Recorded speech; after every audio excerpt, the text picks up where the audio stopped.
कपड़े भी बदले, धर्म भी बदला। उन मूर्खों को नहीं पता चल रहा कि जब ये तलवार के सामने नहीं बदले तो अब क्या बदलेंगे यार। तो जिनको ये शौक है कि धर्म बदलने के बाद गिनती बढ़ जाएगी, तो गिनती में तो तुम्हारे 57 देश हैं,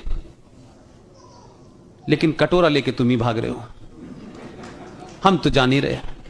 और जो हमारा हिंदू राजा था जिसके ऊपर यह आरोप लगाया गया कि वो मुसलमानों का कातिल है, 57 देशों में से 8 इस्लामिक देशों का नागरिक सबसे बड़ा सम्मान ले चुका है वो अब तक।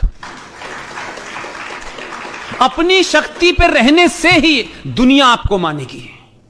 अपनी पहचान को दूसरे के लिए खो देना, दूसरे से ये मिन्नतें करना, मैं तुम्हारे लिए ऐसा करूंगा, क्योंकि ये चरखे वाले भी जो थे मंदिरों में नमाज पढ़वा रहे थे। आप अपनी पहचान मत मिटाइए जो हैं, और वो आपकी अपनी पहचान है, किसी को मारने सताने पे नहीं बनी है आपकी पहचान। जब तक उसे बनाए रखेंगे दुनिया समझ जाएगी कि ये बदलने वाले नहीं हैं, और जब आपको समझ जाएगी तो वो खुद बदल लेंगे। इसलिए लोग बदल रहे हैं। समय समय पे कुछ कुछ लोग भारत माता की जय कहते हैं, डरते डरते कहेंगे। जैसे जैसे राष्ट्रवाद का पारा इस देश में बढ़ेगा, मुझे पूरी उम्मीद है गद्दार भारत माता की जय भी कहेंगे, वंदे मातरम भी गाएंगे। और कुछ ये स्थिति 100 साल अगर आपने बना के रखी, मैं नहीं रहूंगा, हम में से बहुत सारे लोग नहीं रहेंगे, यही कहेंगे कि हमसे गलती हो गई, हमारे पूर्वजों का नाम चाचा राम था, राहिद नाम था, किसी का कैलाश था, हमें डेट ऑफ बर्थ सर्टिफिकेट भी मिल गया है, हमारे कागजात भी मिल गए, हम वापस आना चाहते हैं। लेकिन इस स्थिति को समाज को बना के रखना है। राजनीति जिसको जो करनी है करे, मुझे उसमें कोई इंटरेस्ट नहीं है। कोई पार्टी को आप वोट दें, लेकिन यह तय कर लें कि आप लड़की की शादी करते वक्त 15 बार उसके परिवार को ढूंढते हैं, 15 बार उसका गोत्र ढूंढते हैं, लेकिन खत्ता पे बिठाने वाले का भी तो गोत्र ढूंढो कि इसका गोत्र क्या है जो ये घूम रहा है। उसका गोत्र नहीं पूछा आपने, तो अब वो जो है जनेऊ लेके घूम रहा है बेचारा। उसकी समझ में नहीं आ रहा अंदर पहनूं बाहर पहनूं, कैसे पहनूं, गर्दन में पहन रहा है, कमर में पहन रहा है, इतना उलझ गया है कि उसकी समझ से बाहर हो गया। आपकी ताकत ने कुछ लोगों को जनेऊ पहनने पे मजबूर कर दिया, आपने उनसे कहा नहीं पहनो, पहन रहे हैं। और कुछ लोग जिनको यह गलतफहमी थी कि हम जिसे फतवा दे देते हैं वही जीताएगा, वो जामा मस्जिद का इमाम बार बार दरवाजा खोल के देख रहा है कोई फतवा लेने आया, वहां कोई जा ही नहीं रहा है, वो भी बेरोजगार हो गया है।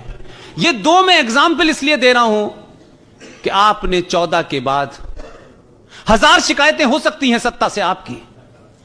ये शिकायतें बहुत छोटी होती हैं जब राष्ट्र सामने होता है।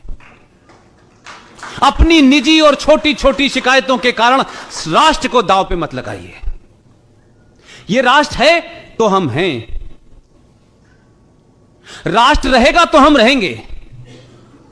जब राष्ट्र ही नहीं रहेगा तो मेरे और आपके रहने का मतलब क्या है? करोड़ों लोग ऐसे रह रहे हैं जिनका कोई वतन नहीं है। इसलिए जो आपने गलतियां की, जो आपसे भूलें हुई, किन्हीं कारणों से हुई, उन सबको थोड़ी देर के लिए ताक पर डाल दीजिए और अपने समाज में जो चले गए हैं उनका हाथ पकड़िए। सामाजिक तौर पे सिर्फ हाथ पकड़िए। वो हजारों साल से नहीं बदले, अभी भी नहीं बदलेंगे और आपके साथ खड़े हो जाएंगे। लिहाजा आर्टिकल 35 और 370 हटने के बाद आप सब लोगों को बधाई। 31 अक्टूबर को सरदार पटेल के जन्मदिन के दिन जब जम्मू कश्मीर में उपराज्यपाल जाएं, तो यह बात मैं इसलिए कह रहा हूं कि जो शख्स जिसको आपने पीएम बनाया है वो पूरी दुनिया को तो मैनेज कर लिया उसने कि आर्टिकल 35 और 370 से पूरे देश में खुशी की लहर है। यह हमारे घर का मामला था, हमने तय किया है, बाहर वालों का कोई उसमें लेना देना नहीं है। लेकिन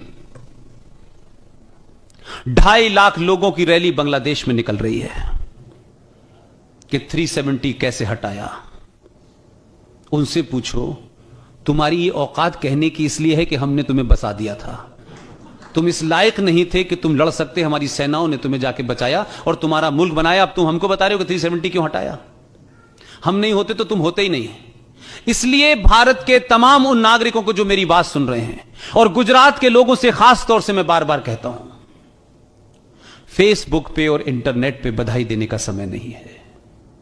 31 तारीख को प्रण करें कि अपने शहर के सबसे बिजी चौराहे पर 100 लोग हों, 5000 लोग हों, 5 लाख लोग हों, मोमबत्ती लेकर के देश की सरकार को धन्यवाद दीजिए कि उसने एक ऐसी धारा को हटाया जिससे सनातन संस्कृति बचेगी, जिससे यह देश बचेगा। यह आप कैसे करेंगे, किस तरह करेंगे, यह आपको तय करना है। पूरे देश के लोगों को सड़कों पर निकल के आना चाहिए और कहना चाहिए कि यह एक ऐसा काम है जिसे दुनिया को दिखाना है। आप सरकार पे कोई एहसान या सरकार को थैंक नहीं देने जा रहे हैं, दुनिया को दिखाना है कि हमारे शख्स ने जो काम किया है हम उसके साथ हैं। और ये 90 करोड़ जनता और 130 करोड़ जो लोग हैं ये भारत के साथ हैं, प्रधानमंत्री के साथ हैं, लिहाजा सड़कों पर निकल के आपको दिखाना होगा।